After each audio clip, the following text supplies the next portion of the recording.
بسم اللہ الرحمن الرحیم وقل رب زدنی علما۔ بسم اللہ والصلاة والسلام علی رسول اللہ وبعد۔ ایک سوال ہے کہ سوتے وقت اسلامی آداب کیا ہیں، اس سلسلے میں وضاحت کر دیجیے۔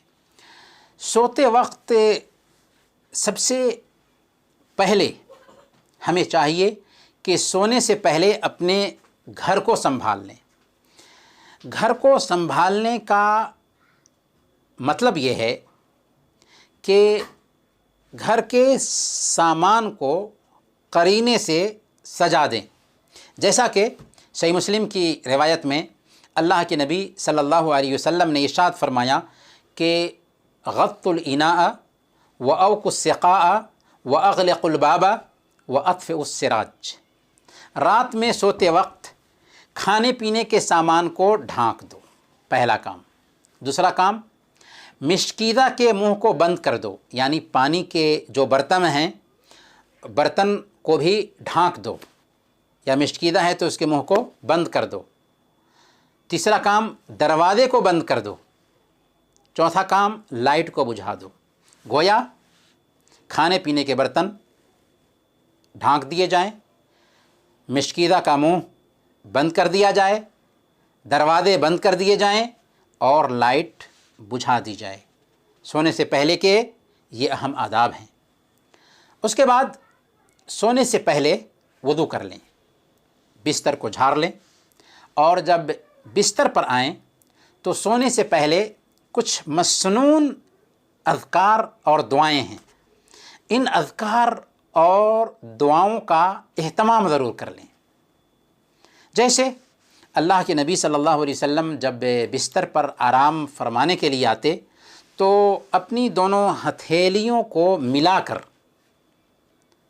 قل هو اللہ احد، قل اعوذ برب الفلق اور قل اعوذ برب الناس، یہ تین صورتیں، سورہ اخلاص، سورہ الفلق اور سورہ الناس، ان کو پڑھ کر ان پر پھونکتے، پھر دونوں ہتھیلیوں کو جہاں تک ممکن ہوتا اپنے جسم پر پھیرتے۔ پہلے اپنے سر اور چہرے پر پھیرتے اور پھر اپنے ہاتھ کو پورے بدن پر پھیر لیا کرتے تھے۔ یہ عمل اللہ کے نبی صلی اللہ علیہ وسلم 3 مرتبہ کرتے تھے۔ تو پہلا کام یہ ہوا کہ تینوں صورتیں پڑھ کر کے اپنی ہتھیلیوں پر پھونکیں اور اس کے بعد اپنے پورے بدن پر اسے پھیر لیں۔ دوسرا کام یہ ہے کہ ہم آیت الکرسی پڑھ لیں۔ آیت الکرسی کیوں؟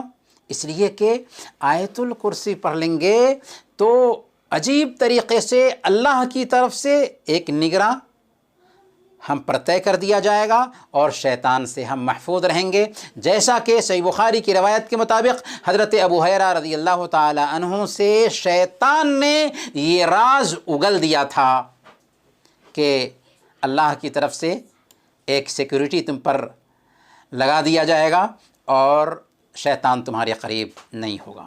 تیسرا کام یہ کریں کہ تسبیح فاطمی کا اہتمام کر لیں، 34 مرتبہ اللہ اکبر، 33 مرتبہ سبحان اللہ اور 33 مرتبہ الحمدللہ۔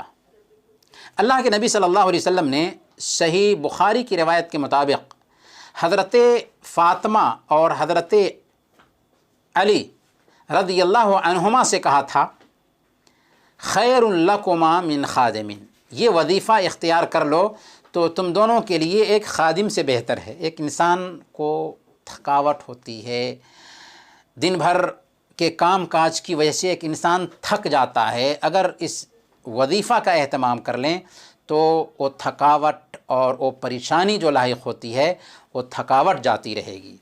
اور اخیر میں بسم اللہ اور اخیر میں اللہم باسمک اموت واحیا پڑھ کر کے سو جائیں۔